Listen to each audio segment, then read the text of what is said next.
வணக்கம், வெல்கம். இது சிம்பிளி சமையல். நான் உங்கள் ரேகா. எல்லோரும் நலமுடன் இருக்க இறைவனை வேண்டுகிறேன். இன்றைக்கி ஒரு ஸ்பெஷலான தோசை ரெசிபி. பார்த்தோன்னே உங்களுக்கு தெரியும், மதுரை ஸ்பெஷல் கறி தோசை. இது பிடிக்காதவங்க, அதாவது நான்வெஜ் பிரியர்கள் நிறைய பேருக்கு இது ரொம்ப ஃபேவரட்டாக இருக்கும். ஆனால் இது கார்த்திகை மாதம், நிறைய பேர் விரதம் இருப்பீங்க. அப்போ நம்ம என்ன பண்ணலாம், அதே மதுரை கறி தோசையை சைவமாக சூப்பராக எப்படி செய்யலான்னு பார்க்கலாம். நம்ம சேனலில் புதுசாக பார்க்குறவங்க, சேனல் பிடிச்சிருந்ததுன்னா மறக்காமல் சப்ஸ்கிரைப் பண்ணிக்கோங்க. பெல் ஐக்கான் கிளிக் பண்ணிவிடுங்க. ஆல் பட்டனும் ப்ரெஸ் பண்ண மறந்துடாதீங்க. அப்போ தான் நான் போடுற வீடியோஸோட நோட்டிஃபிகேஷன் உடனே வரும். நீங்களும் மிஸ் பண்ணாமல் பார்க்கலாம். நல்லா சுட சுட ஜம்முன்னு இந்த கறி தோசை எப்படி செய்யலான்னு பார்க்கலாமா? வாங்க கிச்சன் போகலாம். ஒரு கடாய் வச்சுக்கோங்க. 2 டேபிள் ஸ்பூன் எண்ணெய் ஊற்றிக்கலாம். 2 வெங்காயம், பெருசாக இருந்தால் 2 வெங்காயம், கொஞ்சம் சின்ன சைஸாக இருந்தால் 3 வெங்காயம் எடுத்துக்கங்க. நல்லா பொடியாக நறுக்கிக்கங்க. கூடவே 2 பச்சை மிளகா. ஸோ எண்ணெய் காஞ்சோன்னே நான் தாளிப்புக்கு எதுவுமே போடலை. இப்போ வெங்காயத்தையும் பச்சை மிளகாயும் போட்டு நல்லா கோல்டன் ப்ரௌனாக வதக்கிக்கலாம்.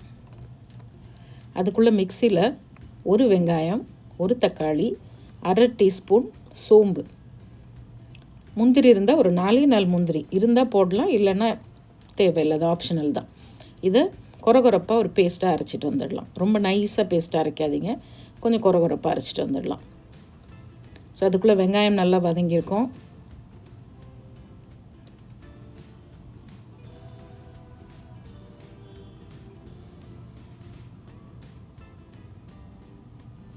ஸோ வெங்காயம் நல்லா வதங்கிடுச்சு. இப்போ நம்ம பழமாக ஒரு தக்காளி, கூடவே கொஞ்சம் கருவேப்பிலை, அதுவும் சேர்த்து வதக்கிடுவோம்.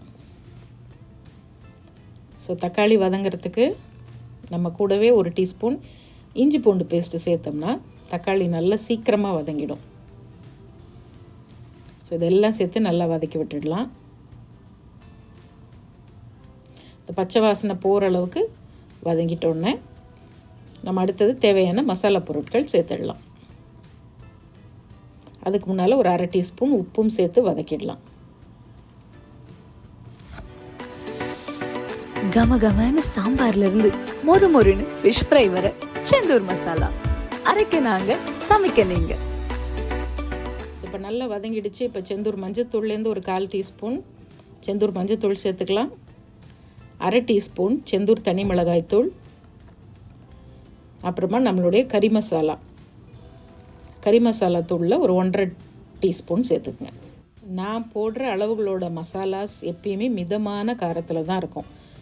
குழந்தைங்கள்லேருந்து பெரியவங்க வரைக்கும் சாப்பிட்ற மாதிரி. உங்களுக்கு கொஞ்சம் ஸ்பைஸியாக வேணும் அப்படிங்கிறவங்க ஒரு 1/2 டீஸ்பூன் நீங்கள் எக்ஸ்ட்ராவாக போட்டுக்கலாம். நம்மளுடைய கறி மசாலாவில் இந்த மசாலா ஐட்டம்ஸ் எல்லாமே சேர்ந்துருக்கிறதுனால நான் தாளிப்புக்கு பட்டை, கிராம்பு, ஏலக்காய் எதுவும் சேர்க்குறதில்ல. சப்போஸ் நீங்கள் வீட்டில் அரைச்சி வச்சுருக்கிறதா இருந்தாலும் சரி, இல்லை கடையில் நீங்கள் வாங்குறதா இருந்தாலும் சரி, அதுக்கேற்ற மாதிரி நீங்கள் மற்ற பொருட்களை சேர்த்துக்கலாம். இப்போ நல்லா அதை வதக்கி விட்டாச்சு. இப்போ நம்ம அரைச்ச அந்த விழுதையும் சேர்த்து 1 நிமிஷம் நல்லா வதக்கி விடுங்க. இப்போ எல்லா மசாலாவும் நல்லா கலந்து அப்படி வந்ததுக்கப்புறமா ஒரு 1/2 கப்பு தண்ணி அந்த மிக்சிலே ஊற்றி நம்ம மிக்ஸ் பண்ணி ஊற்றிடலாம். நல்லா எல்லாத்தையும் கலந்து விட்டுட்டு இன்னும் கூட கொஞ்சம் தண்ணி ஊற்றிக்கலாம், ஏன்னா இன்னும் கொஞ்சம் திக்காகிடும் அப்புறம். ஸோ இப்போ நான் இந்த சோயா சங்க்ஸ்ன்னு சொல்லுவாங்க இல்லையா, அது சின்ன சின்ன பொடி பீசஸாக கட் பண்ணி வச்சுருக்கேன். சோயா சாப்புன்னு சொல்லுவாங்க, இது கடைகளில் கிடைக்கும். அப்படி இல்லைன்னா நம்ம மீல் மேக்கர் இருக்கு இல்லையா, அதையே நீங்கள் கொதிக்கிற தண்ணியில் போட்டு வச்சு நல்லா புழிஞ்சு எடுத்துகிட்டு அதையும் இந்த மாதிரி பொடி பொடியாக கட் பண்ணிக்கலாம். ஸோ இதுவும் சோயாவில் செஞ்சது தான். இப்போ வெஜ் மட்டன், வெஜ் சிக்கன் அந்த மாதிரிலாம் வருதே, அந்த மாதிரி இந்த ஐட்டம் இது சில கடைகளில் கிடைக்கிதுன்னா வாங்கிக்கிங்க, இல்லைன்னா நம்ம மீல் மேக்கர் அதில் செஞ்சுக்கலாம். கிட்டத்தட்ட ஒரு டேஸ்ட் தான் இருக்கும். ஸோ மசாலா கூட சேர்த்து நல்லா மிக்ஸ் பண்ணி விட்டுடலாம். இப்போ உப்பு காரமெல்லாம் கரெக்டாக இருக்கான்னு ஒரு தடவை செக் பண்ணிக்கலாம். உப்பு கம்மியாக இருந்ததுன்னா கொஞ்சம் ஆட் பண்ணிங்க. பாருங்கள், இது போட்டோன்னே கொஞ்சம் திக்காகிடுச்சு. ஸோ மறுபடியும் நான் கொஞ்சமாக தண்ணி சேர்த்து அப்படியே மிதமான தீயில் வச்சு மூடி வைக்கிறேன். இது வெஜ்ஜுக்கு. இதே நீங்கள் மட்டனில் செய்ய போகிறீங்கன்னா மட்டன் நல்லா கொத்தி வாங்கி இந்த சோயாவுக்கு பதில் மட்டன் சேர்த்து ஒரு 20 நிமிஷம் வேக வச்சிங்கன்னா மட்டன் கறி தொக்கு ரெடி ஆகிடும். அதையே நீங்கள் சிக்கன் கொத்தி வாங்கி 10 நிமிஷம் இதிலே போட்டு வேக வச்சிங்கன்னா சிக்கன் கறி தொக்கு ரெடி ஆகிடும். ஸோ மட்டன், சிக்கன், வெஜ்ஜு எப்படி வேணாலும் செய்கிறது உங்கள் விருப்பம். அவ்வளோதான். நடுவில் ஒரு தடவை ஓப்பன் பண்ணி நல்லா கிண்டி விட்டு சிம்மில் வச்சுட்டேன் ஒரு 2 நிமிஷம். இப்போ எண்ணெய் நல்லா பிரிஞ்சு நல்லா ஃப்ளேவர்ஃபுல்லாக நம்மளுடைய கறித்தொக்கு ரெடி ஆயிடுச்சு. சைவ கறித்தொக்கு. தாராளமாக ஒரு கைப்பிடி கொத்தமல்லி போட்டு நல்லா கலந்து விட்டு ஆஃப் பண்ணிவிடுங்க. அவ்வளோதான், கறி தோசைக்கு கறித்தொக்கு ரெடி. இப்போ அடுத்தது என்ன, தோசை ஊற்றிடலாம். ஸோ தோசைக்கல் காஞ்ச உடனே ஒரு கரண்டி அளவு மாவு எடுத்து இந்த மாதிரி கல் தோசை மாதிரி மீடியம் சைஸ், ரொம்ப பெருசும் இல்லை சின்னதும் இல்லை, அந்த மாதிரி ஊற்றிக்கிங்க. சுற்றி எண்ணெய் இல்லை நெய், அது உங்களுக்கு எது விருப்பமோ அதை போட்டுக்கலாம். நல்ல ஒரு கரண்டி அளவு அந்த தொக்கு எடுத்து வச்சு ஃபுல்லாக அந்த தோசை ஃபுல்லாக ஸ்ப்ரெட் பண்ணி விடுங்க. இந்த மாதிரி பண்ணி விட்டுட்டு இப்போ ஃப்ளேமை சின்னது பண்ணிக்கிங்க. ஸோ இப்படி கரண்டியில் அப்படியே அந்த மாவுக்குள்ளே நீங்கள் மசாலா ஃபுல்லாக அப்படியே அமுக்கி விட்டிங்கன்னா அப்போ நல்லா பிடிச்சிக்கும் தோசையில். அப்புறம் மேலாப்பில் மழைச்சாரல் மாதிரி அப்படி கொத்தமல்லி தூவி நல்லா பொத்துனாப்பில் அப்படி எடுத்து அழகாக தோசையை திருப்பி போட்டுருங்க. திருப்பி போட்டு சிம்மரில் ஒரு 2 நிமிஷம் அப்படியே இருக்கணும். அதாவது அந்த மசாலா ஃபுல்லாக அந்த தோசையில் நல்லா அழகாக பிடிச்சிக்கும். அவ்வளோதான், அப்படியே எடுத்து போட்டு கொடுங்க. சூடாக சாப்பிட்றதுக்கு அவ்வளோ அருமையாக இருக்கும்.